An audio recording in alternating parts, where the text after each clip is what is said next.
Party के सदस्य बनाने का कार्यक्रम चल रहा है, पार्टी के ढूंढ करके कार्यकर्ता बनाने का कार्यक्रम चल रहा है।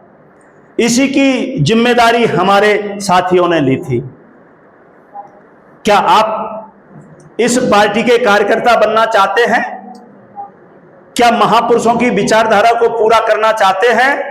और अगर आपका जवाब हां है तो आपको 50 रुपए से इस पार्टी का मेंबर बनना चाहिए और इस पार्टी में काम करने के लिए तैयार रहना चाहिए। उससे क्या होगा, जब हमारा एक बूथ तैयार होगा, एक बूथ की अगर आप जिम्मेदारी लेंगे, तो ये लड़ाई कहां की है? ये लड़ाई इस मंच की नहीं है, ये लड़ाई दिल्ली की और भोपाल की नहीं है, ये लड़ाई कहां की है? बूथ की। क्योंकि असली लड़ाई बूथ की होती है। और बूथ पे अगर हमारा नौजवान तैनात है और अगर उसने बूथ के 1000 वोट में से अगर उसने 600 वोट तैयार कर लिए, तो बूथ किसके हाथ में होगा? हमारे हाथ में होगा। बूथ हमारे हाथ में होगा। तो इस लड़ाई को हमें लड़ना है। अब इसके लिए आपको तैयारी करना जरूरी है। हमारे नौजवान कहां भटके हुए हैं वो मैं आपको बताना चाहूंगा। कुछ लोग कहते हैं कि साहब हमारी लड़ाई तो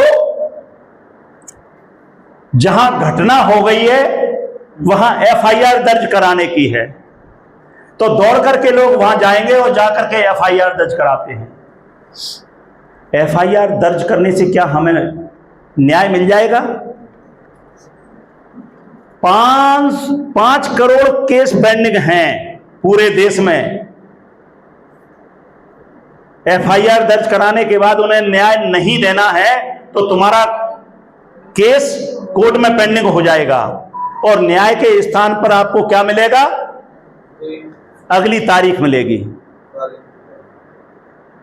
दूसरा, अगर आपने एफआईआर दर्ज कराने के लिए लड़ाई लड़ना शुरू किया और रास्ता रोका तो क्या होगा?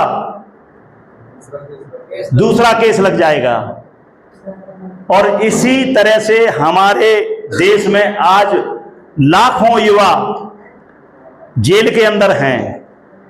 कुछ ऐसे युवा हैं जो भटक गए हैं, उन्होंने समझ लिया कि हमारी एफआईआर दर्ज कराना और समझौता कराना यही हमारी लड़ाई है।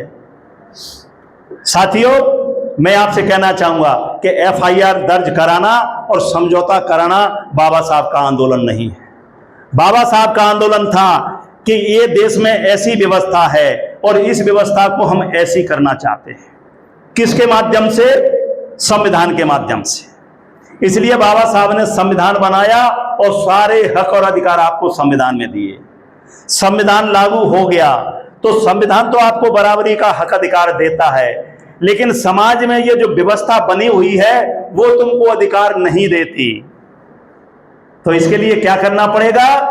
संविधान के कुर्सी पर, संविधान जो हमको कुर्सी देता है, उस कुर्सी पर आपको बैठना पड़ेगा और बैठने के लिए आपको अपने वोट का सही इस्तेमाल करना पड़ेगा और अपने आदमी को वहां भेजना पड़ेगा। छोटी सी घटना का उदाहरण देकर के अपनी बात खत्म करूंगा।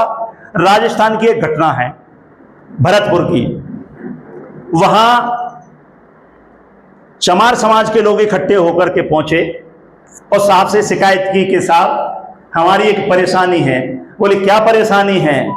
बोले परेशानी हमारी ये है कि हम अपने बच्चे को दूल्हा बना करके घोड़ी पर बिठाते हैं तो लोग घोड़ी पर नहीं बैठने देते, उसकी कुटाई करते हैं।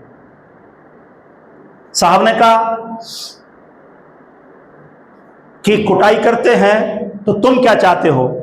बोले साहब इसका कुछ इंतजाम हो जाए और कुटाई नहीं हो। तो साहब ने कहा ऐसा करो, तुम अपने दूल्हे को गधे पर बिठाना शुरू करो। जब तुम्हारा दूल्हा गधे पर बैठ करके जाएगा तो तुम्हारे दूल्हे की कोई पिटाई नहीं करेगा। साहब ने सही बात कही कि गलत कही? गलत नहीं कही, सही कही। फिर बोलने लगे कुछ लोग के साहब ये तो आपने अच्छा नहीं कहा, गधे पर बैठ करके तो हमारी और बेइज्जती होगी। तो साहब ने कहा ए मेरे बहुजन समाज के लोगों, तुम्हारे को बैठने के लिए मैं हाथी लेकर के आया हूं, मैं तुमको हाथी पर बिठाना चाहता हूं, लेकिन तुम हाथी पर बैठने के लिए तैयार नहीं है। हाथी पर चढ़ने में परेशानी होती है, एक बार में कोई हाथी पर नहीं बैठ सकता। अगर बैठेगा तो गिरेगा, फिर चढ़ने की कोशिश करेगा, फिर गिरेगा। लेकिन मैं दावे के साथ मैं कहता हूं कि अगर एक बार तुमने हाथी पर सवारी कर ली, एक बार हाथी पे चढ़ गए, तो गधे तो क्या, घोड़े वाला भी आदमी उसको हाथ नहीं लगा सकता। इसलिए हाथी की सवारी करो।